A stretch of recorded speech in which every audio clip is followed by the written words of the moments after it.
Est-ce qu'il y a une situation au lendemain d'une élection présidentielle, par exemple 2025 ou même 2032, l'armée camerounaise décide de prendre le pouvoir? Mais bien sûr que cette hypothèse peut arriver. Et ça peut arriver dans le cas de figure où le MRC remporte les élections.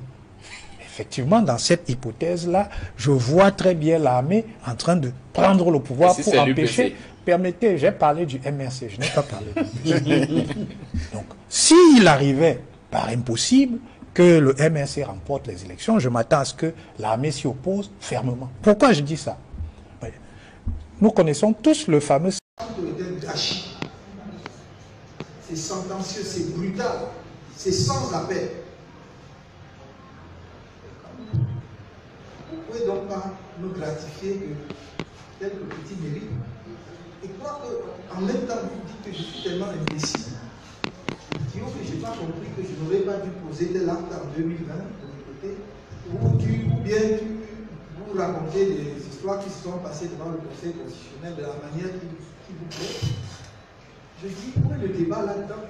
Et celui, puisque j'ai vu d'autres en dehors de cette capsule-là, j'en ai vu d'autres, où le monsieur qui reprend la parole, chacun dit oui, et s'il avait conseillé, si c'était plus en 2018, pourquoi il serait peut-être aujourd'hui, il a amené son parti ou lui-même dans l'impasse. Mais qui vous a dit qu'on a un problème?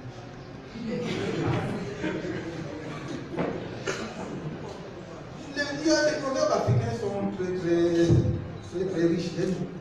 Et que vous plairez les deux de quelqu'un plus que lui-même. Si on a un problème, c'est notre problème, on va gérer. Après tout, si on ne peut pas être candidat, n'est-ce pas qu'on va être heureux? Bon, pourquoi donc c'est un problème? Bon, parce que c'est la même chose. Depuis, on dit qu'on vous vacille les oreilles que vous avez boycotté. Mais en quoi alors c'est un problème pour eux? Donc c'est nous qui n'avons pas de députés, c'est nous qui n'avons pas de maire. Mais pourquoi c'est donc un problème pour eux? Je ne comprends pas. Donc vous ne comprenez pas qu'il y a un problème. Je dis très simplement, franchement, c'est une non-question. C'est une non-question. Nous travaillons, comme je vous l'ai dit, je ne l'ai fait pas à vous, spécialement quand je dis aux militants, nous travaillons pour être présents à toutes les élections à venir dans notre pays. Je crois qu'en disant cela, je suis un peu plus clair. Le MRC travaille pour être présent, avoir des candidats à toutes les élections à venir. Vous voyez des journalistes. Vraiment,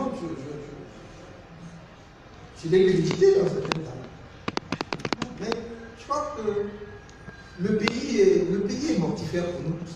Même des gens qui avaient un talent qui sont perdus. Un journaliste croyait qu'il avait un talent et qui ouvre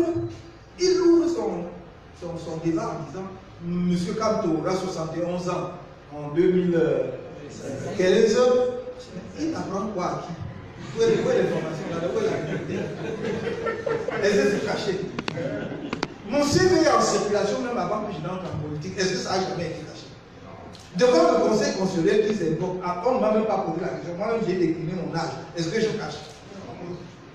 Mais seulement, ils déclinent ça. Mais ils sont en train de dire et faire des coudes comme ça pour protéger un candidat. Mais qui lui aura 92 ans à ce moment-là? Mais on n'a pas. Vous voulez que je prenne des gens comme ça aussi? Je ne perds pas mon temps. Je crois que le Cameroun a des problèmes plus importants, plus profonds. Nous travaillons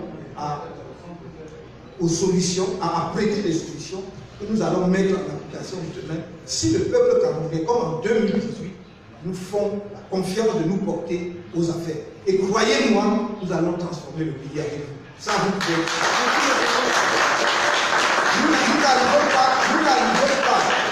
Nous n'arrivons pas pour essayer. Nous n'arrivons pas pour tâtonner. Nous n'arrivons pas pour dire non, donnez qu'on essaie. Nous arrivons pour faire. Ouais. Parce que nous avons une longue expérience. Nous avons réfléchi au sujet. On va en débattre dans les mois qui viennent. Parce qu'il faut qu'on cesse de réduire la politique et le journalisme camerounais au débat politique. Certes, il faut des débats politiques, mais ça ne doit pas se limiter à cela. Il faut que l'on discute. Qu'est-ce que nous voulons faire dans domaine de l'éducation. Tiens, parlons-en. Qu'est-ce que nous voulons faire dans le domaine de la santé? Qu'est-ce que nous voulons faire dans le domaine de l'énergie? J'avais pris l'engagement en 2018 que si vous me donnez, si à la fin dans le mandat, dans les conditions actuelles, je n'ai pas donné de l'énergie à 80% des Camerounais, vous montrez la porte.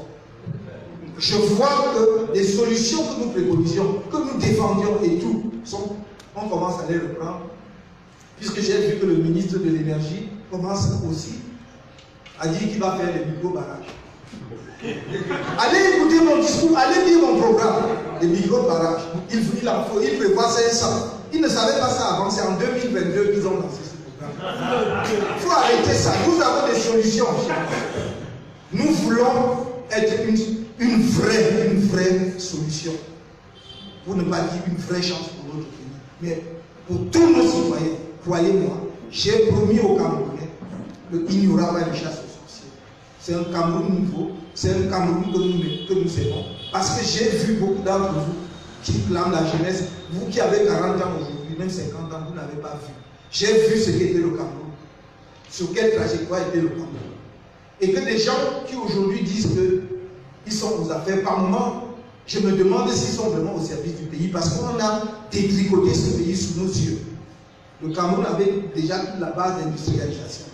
40 ans après, on devait être un pays industrialisé. Là où nous étions en 82, on avait une compagnie maritime. On avait une compagnie de transport aérien qui marchait, qui était enviée en Afrique. On avait une compagnie de chemin de fer qui marchait, qui était enviée et qui... On avait la base industrielle. Est-ce que vous savez qu'on fabriquait des carreaux au Cameroun? La série K. Est-ce que vous savez que nous étions le premier pays en Afrique subsaharienne à avoir une industrie électronique? Ça s'appelait Équatorial Électronique. Vous le saviez? Est-ce que vous saviez qu'on avait déjà l'industrie de fabrication de machines qui s'appelait Tropique? Est-ce que vous le saviez? Je peux continuer de citer. Nous ne parlons pas du Cameroun en l'air. Certains sont distraits parce qu'ils veulent amasser, je ne sais pas pourquoi faire, parce qu'on n'a pas 1000 vies. Les pays que nous admirons, c'est parce que des gens, à un moment donné, ont pris conscience, avec l'amour qu'ils avaient leur pays, de mettre des choses sur les rails et de léguer à la postérité la continuation. C'est eux qui nous dominent et qui nous domineront à vitam aeternam si nous ne nous réveillons pas. Mais je compte sur vous. Thank you.